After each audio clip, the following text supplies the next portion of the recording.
Maine is truly a massive state with uniquely different and challenging terrain. The Overland Trek Across Maine was born from the idea of strategically getting your overland rig from one corner to the other, all while avoiding pavement at all costs. The trip requires careful rationing of supplies such as food, water, and fuel, with the added challenge of completing the journey within the allotted time for the trip. OTAM is held once a year, with a small convoy of 207 overland members, hand-selected and each with their own unique specialty for the trip ahead. The specialized convoy consists of a navigation and trip leader, a medic, an adventure cook, a mechanic/recovery expert, and a media rig. In spring of 2025, the small specialized group set off across Maine, starting in the western part of the state near the New Hampshire border. This one's a no-go, but there's another one not too far down. They were met with many obstacles as they made their way east to Lubec, Maine, which is the furthest easternmost municipality in the U.S. 4 days, 600 miles. This is their journey.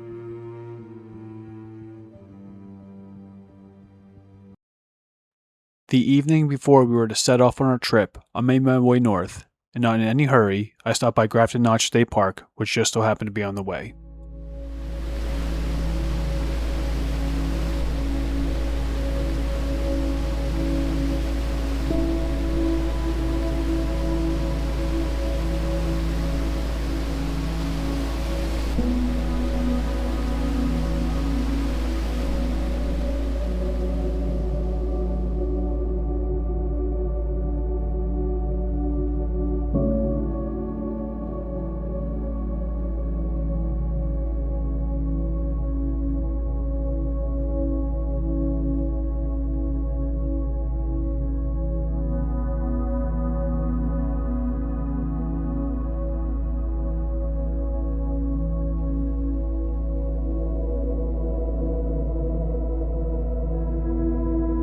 After spending some time at the state park, I continued north, but still in no rush, decided to take in the beauty of Maine and even ran into some of the locals.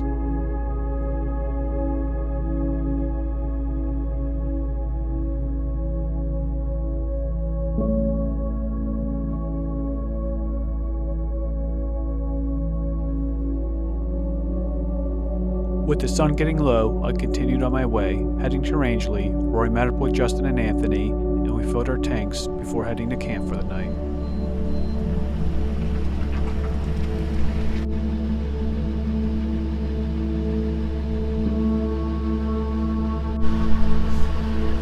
I'm all set. You guys are we waiting for more people here? No. Coming tomorrow morning, I guess.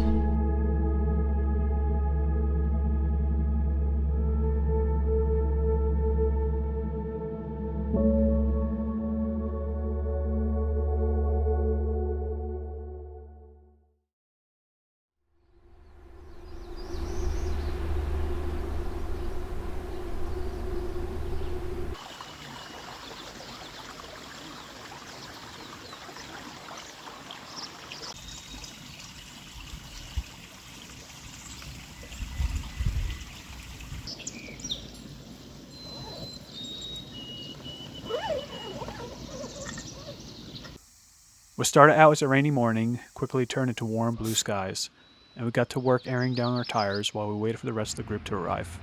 The man with the most wanted license. Was it had that for like 30 years?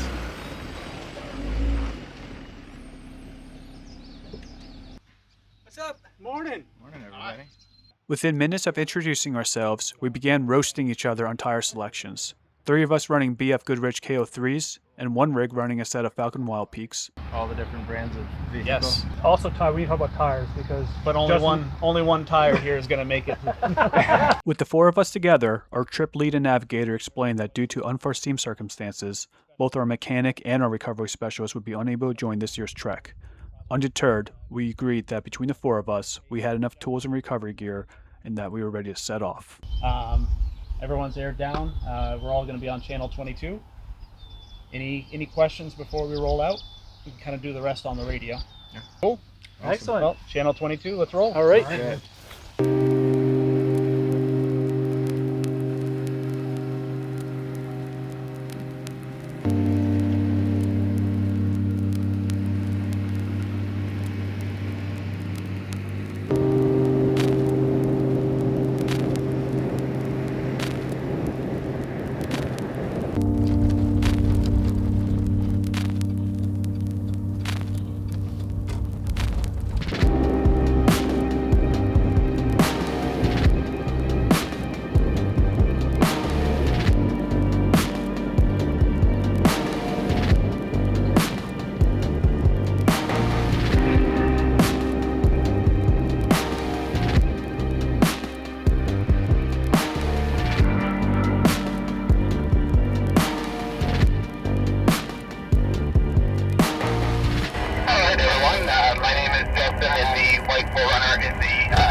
If you know 207 Overland, then you know Justin, our navigation and trip leader in his white Toyota 4Runner. Justin would be responsible for the safety and successful completion of OTAM while adapting our route due to any roadblocks we may encounter.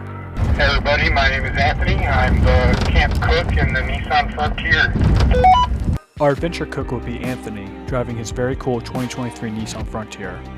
Although he would only be spending one night on the trip, Anthony would be responsible for preparing meals and, most importantly, bringing the hot dog. This is Chris. I am in a Jeep Wrangler Rubicon. I'm the medic for this trip. There's something about seeing a Jeep in the woods that just seems proper, and Chris's 2021 Jeep Rubicon with Maine's most wanted license plate fits that bill perfectly.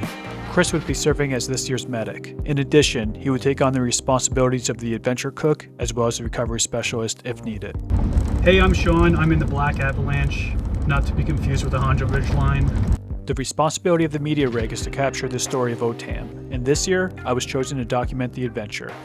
I would be driving my second generation Chevy Avalanche, not to be confused with the Honda Ridgeline.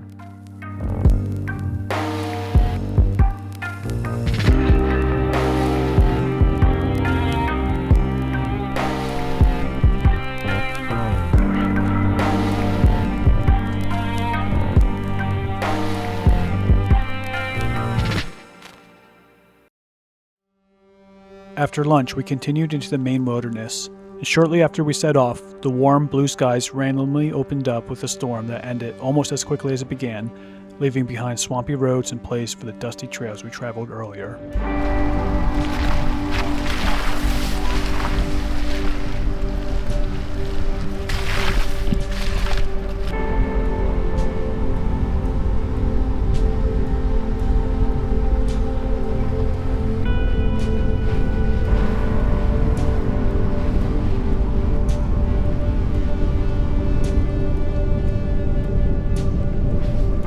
After several hours of driving, we were all ready to find a campsite for the night.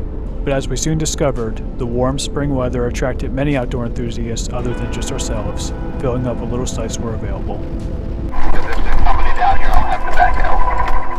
Potentially, so I'll radio you in just a few seconds. Nice when decisions are made for us. Yeah, sorry about that.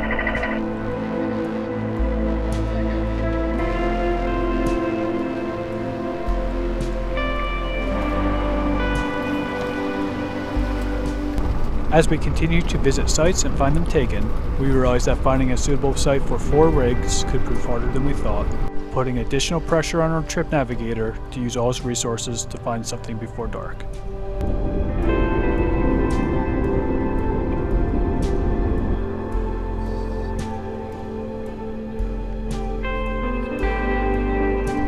I don't believe there's a mile of dirt in Maine that Justin hasn't traveled. Thanks to him, we found an empty site that fit our 4 vehicles, and we quickly began setting up camp while Anthony fired up the grill to cook some steaks for dinner. Day 1 wrapped up with a total of 200 miles traveled.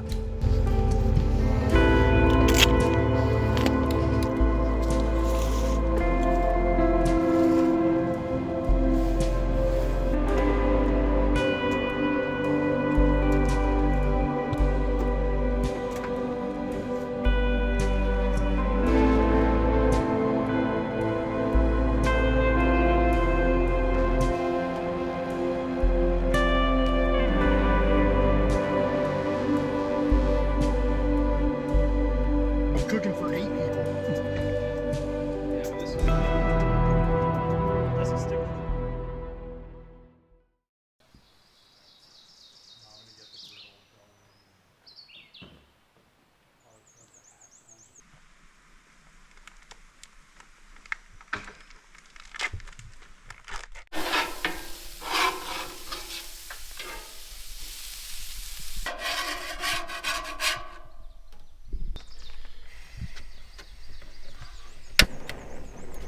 Early the next morning, Anthony got started making the 4 of us a hearty breakfast, and I spent some time with our medic, hoping to capture the obligatory morning coffee shot. You gotta get it all.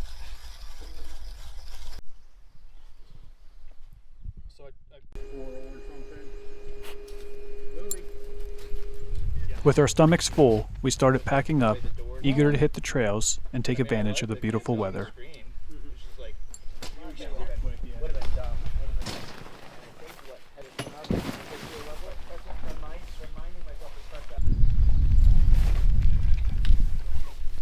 myself every day for getting rid of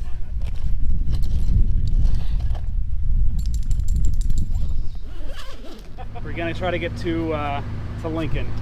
So we got a little bit, we gotta cross over pavement again and then head towards 95, or we'll cross over that into the town of Lincoln.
Upon exiting the North Maine woods, we aired Anthony back up, and he passed along all the food that was originally supposed to feed 8 people, including 16 sticks of butter.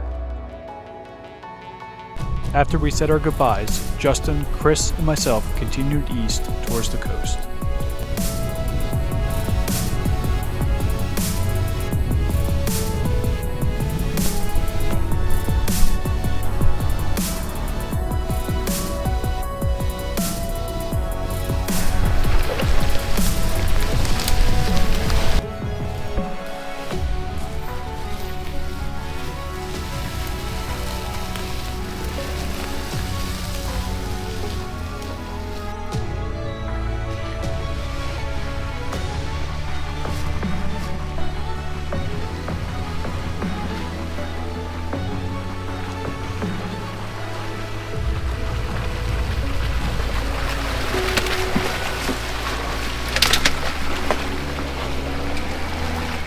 Tight, muddy trails led to an impassable, overgrown section, and after our lead found an alternate way around, we were met by a bridge that's seen better days.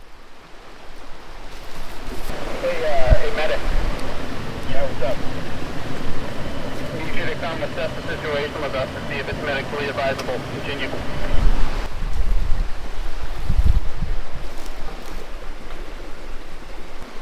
Last time I crossed this was a year ago. It was not quite this bad, but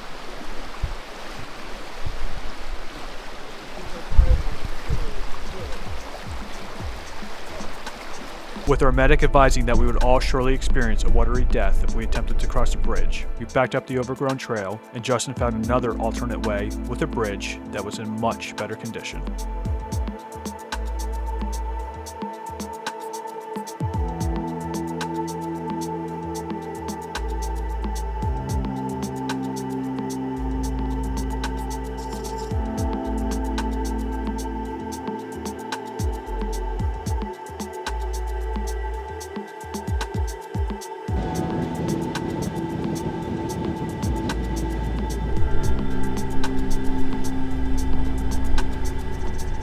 After lunch, we decided to hunt for a campsite, but after searching around and finding the small amount of sites taken, we couldn't help but feel a little deja vu from the previous day. Yeah, this one's a little further up and taken. I'm sure we'll find something. No, the fire is still smoldering too, so they can't be too far.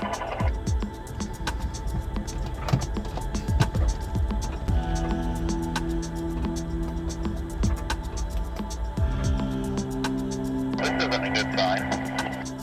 Another gate?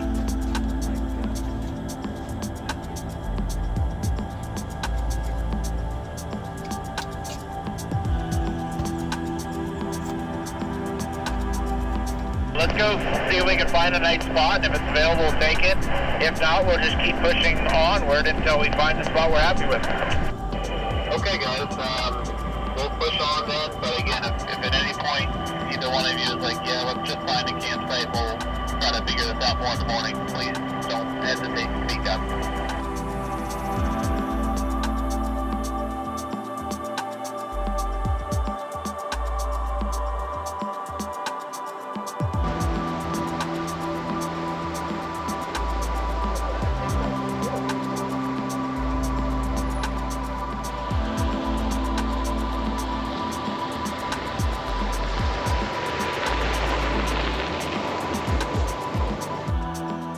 Several more yellow gates kept us from finding an available site for the night. Justin radioed Chris and I and told us he knew a site, but in order to reach it, it would require us to backtrack and hit some pavement. Feeling like we were out of options, we agreed to take the risk.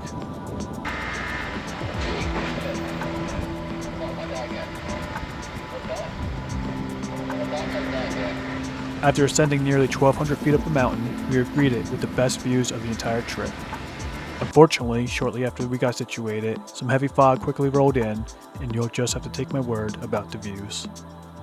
Day 2 wrapped up with an additional 210 miles on our odometers.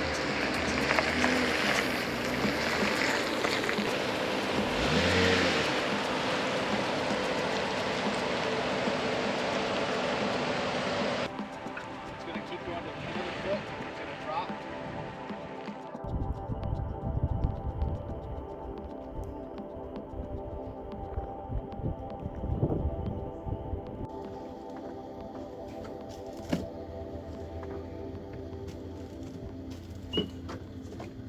This would have been a lot better with some butter. But it's all good. What on the burger? You want me to get the mustard out? You don't have to. That's right here. I mean, I can put it back. if no one else is having it, I'll just. We have a lot of hamburgers. I think I'm good. I could live off of hamburgers, you know?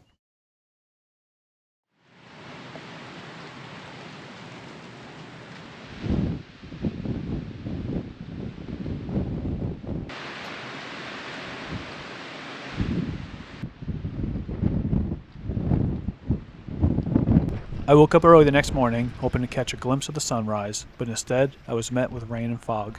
We all decided to make our way down the mountain to get some relief from the cold and the dampness and to hit the trails right away. Day 3 of our adventure would bring us the most diverse landscapes of our trip yet.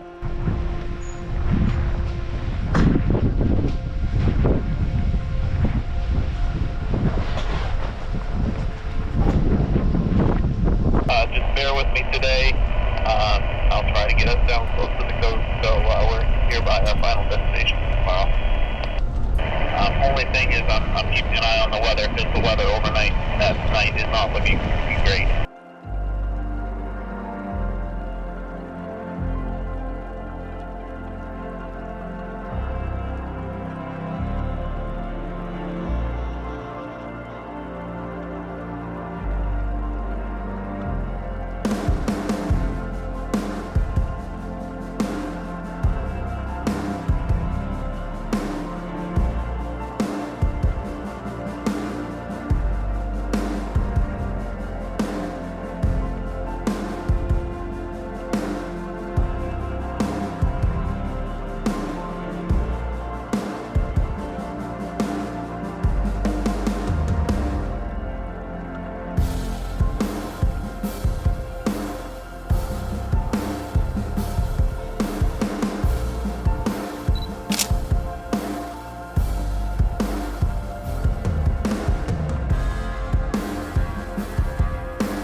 Despite the weather, we were all eager to explore. Our lead took us through an abandoned United States Air Force radar station, giving us the opportunity to stretch our legs and let our imaginations run wild of what the site was like before it was deactivated.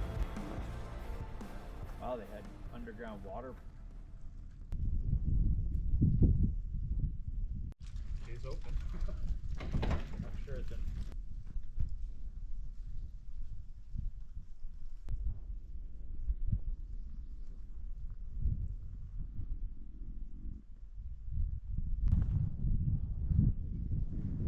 Other mains, one was a sending station, one was a receiving.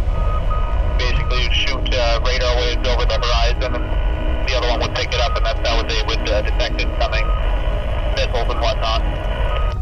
We were in the final stretch of our trek across Maine, with less than 50 miles as the crow flies to our final destination. We continued east in preparation to hunt for our final campsite of the trip. Blueberry capital of the world at the moment. I grew up breaking blueberries, man. Those are childhood memories I don't want to forget.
It says right the campground, you see it?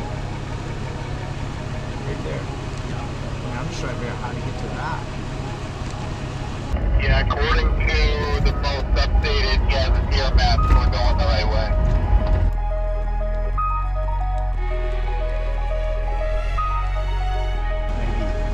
Maybe people that own South Bay campgrounds.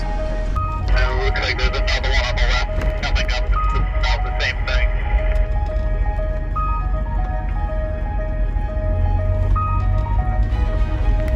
Okay, so I think what we need to do is backtrack, go to 189, and then take another road. So basically approach this from the other end.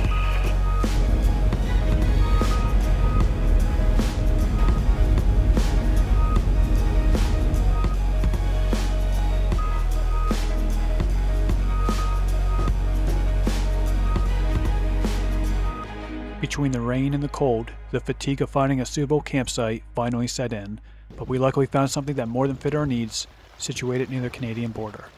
The three of us hung out together out of the rain and called it an early night after dinner.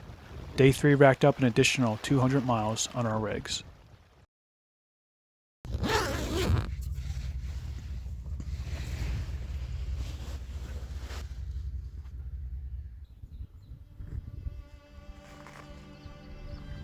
The final night of our trip was the coldest yet, and we made it through with the help of heated blankets and diesel heaters.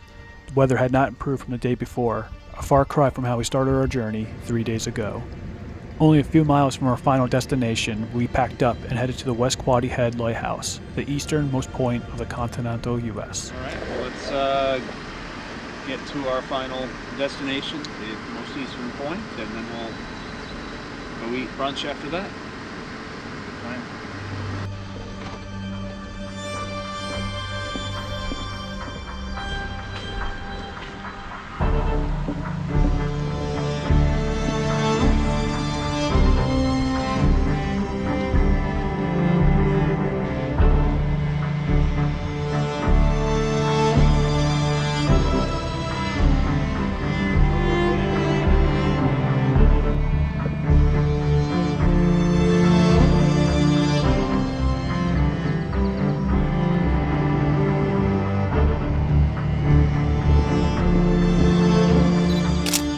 Sunday morning, 10 a.m., we had completed the journey. Despite the obstacles, the 3 rigs made it without any mechanical issues. Upon leaving the Candy Stripe Lighthouse, the 3 of us headed to Lubec to grab some brunch before going our separate ways.